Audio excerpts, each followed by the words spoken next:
بسم الله الرحمن الرحيم اللهم صل على سيدنا ومولانا محمد وعلى آل سيدنا ومولانا محمد وبارك وسلم وصلي عليه رب زدني علما رب اشرح لي صدري ويسر لي أمري. نو د اودس مبارک منګه مختلف خبره وکړې د اودس فرایض وي او بیا د اودس د صحیح کېدو لپاره شرایط او د اودس د واجب کېدو لپاره شرایط او یو څو فروعي مسائل منګوي نن سبق کې منګه د اودس لپاره سنتونه وایو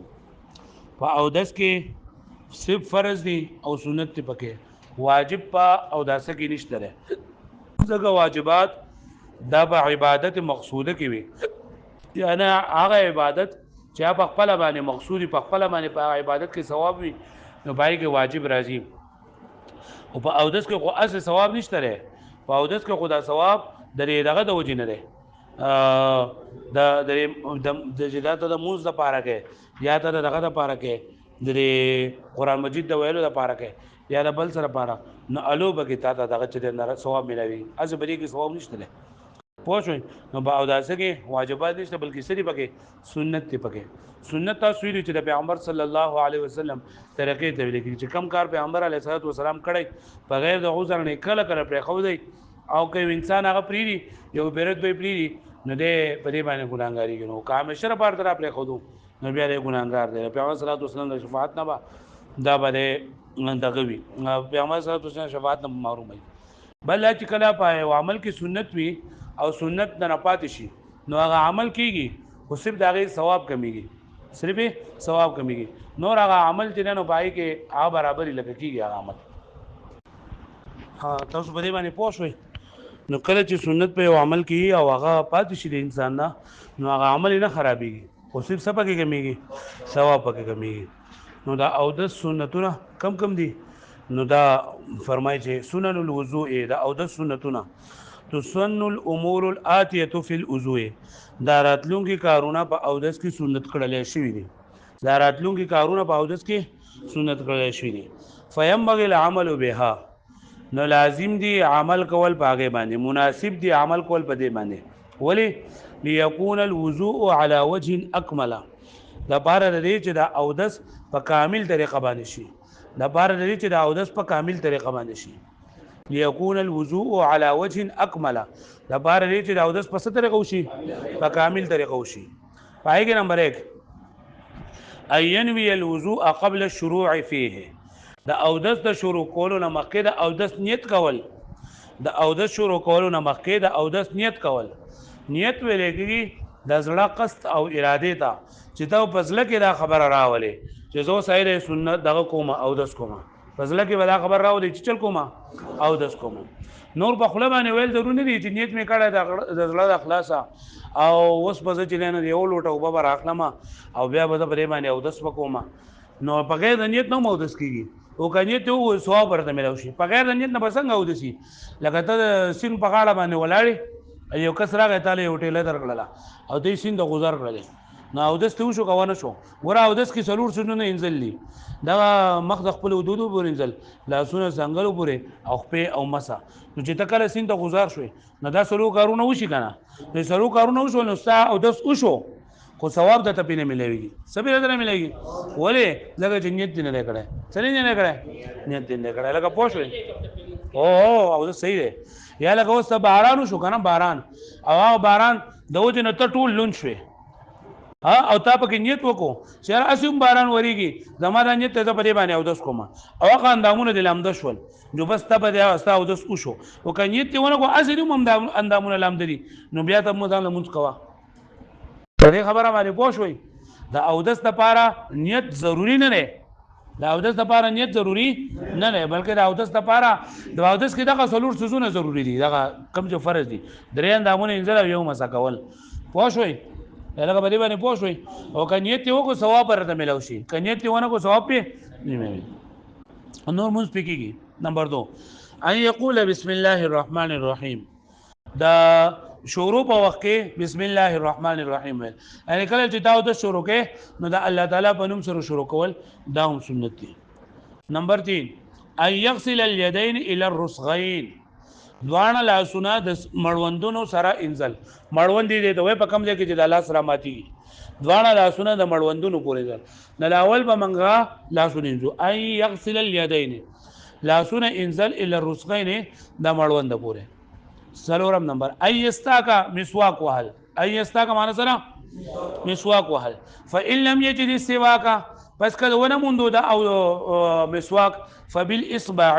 نو بیا لري ګوتې سره وایي مسواک داسې ده چې مسواک با لاول مسواک د پاره دا خبره ضرور ده چې مسواک ډېر زیات فضیلتونه پیغمبر اسلام فرمایي چې یو خود د خپل بنه ګندګي بل چې د مرګ په وخت کې کلمه نصیب کیږي دا ټول نه غټه ده او بل دا چې مسواک د ترخی ونه نه دا به د خیرګ زیتونی یا بل ترخونه داغه او مسواک چې تپا اوله کې اخلي نو دا به د یو لويش امروي بیا دا مسواک چې نن دا به د دې کچ غوتینا دا به پلنی لکه ډیر نری به هم دی بیا چې کله د مسواک وې نو دا درې غوتی به په مسواک باندې لپاسه کړي او دا دوه غوتی به د مسواک نه لاندې کړي په دې طریقه باندې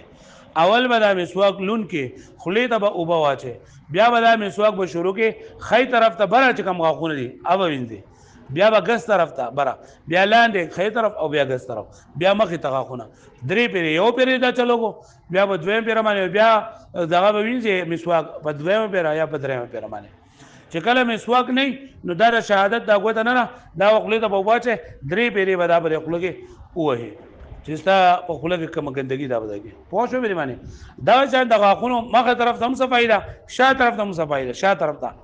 ابتدا بره او لاندې خشا طرف ته مخه ته هم او شا طرف ته هم دا صفایي جندا وکړي لکه پوه شو به معنی نو څلورم سنت سره ايستاکا مسواک وهل فان لم يجد سواکا پس کچې دونه مون دوسو مسواک فبالاصبع نو بیا پس سره د دغه په مسواک په ګوته سره ایو مزمزه خلی ته اوبا اچول مزمزه څه ته وای خلی ته اوبا اچول لګي په وړه کې دې د مزمزه وای خلی ته اوبا اچي او لګي وړه کې دې ته څه وای مزمزه ای استنشق استنشاق وای لګي پوزې ته اوبا اچول پوزې ته اوبا اچول استنشاق څه ته وای پوزې ته اوبا اچول په خیلاس باندې په پوزې ته اوبا واچي او بغس لاس باندې به شول کې او بیا به د غس لاس کچ غوتا لا به پوزه کې اوه خدا خلکو د مخه چې دا او تسکه نو بیا به دا پوزه به د خلکو د مخه نه سونه ځکه چې خلکو ته بیا کرکه ژوندۍ بل دا چې لکه د اوبو د لپاره تاسو لاول ویلو چې د اوبو د پاکوالي لپاره څو شرایط دي درې کم دي خوان رنگ بوی پدې کې چې دوی جدا اوبه پاکي یا درې ونه یا دوی نو ګوره موږ لاول د لاسونو انځو نو په لاسونو سره موږ د اوبو هغه رنگ وګورو چې د اوبو رنگ خو بدل نه دی د موږ لاسونو وینځل په دې سره موږ د اوبو هغه صفت معلوم شو چې رنگ دی وې موږ خلی ته اوبه واچو نو خلی ته اوبه واچول سره موږ د اوبو دا صفت معلوم شي چې په دې کې د دې اوبو نه خو خوان من چې دا پکې نشته درې موږ پوزو ته اوبه واچو نو په دې سره موږ دا معلومه شي چې د دې اوبو نه بوی نه کیږي نو چې کله دا درې صفات برابر شول د اوبو چې د اوبو رنگ هم برابر دی خونه هم برابر دی او بوی هم برابر دی نو موږ لکه دا اوبو صحیح دي جو موږ بیا فرض شروع کړل نو بیا موږ اوس مخ د خپل حدود پورې ځو هغه پوه شو به معنی شپږم وم نمبر ايبالغ فی المزمزه ايبالغ فی المزمزه چې د خلی د اوبو اچولو کې لږ مبالغه کول ول استنشاق او پوزې ته اوبو اچولو کې اذا لم يكن صائما کله چې د روزدار نه مطلب دا کنه چې د روزه نه نیولي نو بیا به د خلی ته اوبو اچي او د بل غرغړه بوږي پوز د اوبو اچي لږ به بره راګي خو چې د روزدار نه ځکه کده روزدارو د پوزه تر خکړه یې مړی ته اوبو ورسېره نو په دې صورت کې بیا د روزه ماته نو چې روزه وا نو بیا وسې به خلی ته اوبو اچي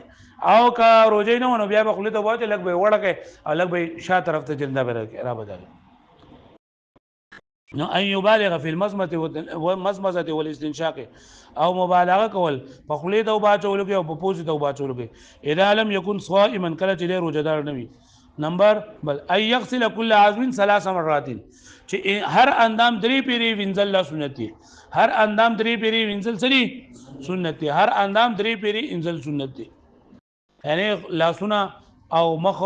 او دواړه لاسونه مس صرف یو پیره ده او دواړه په درې پیری وینځل سړي سنت دي لکه پوه شو به معنی پوره ده ها پاسو وای نه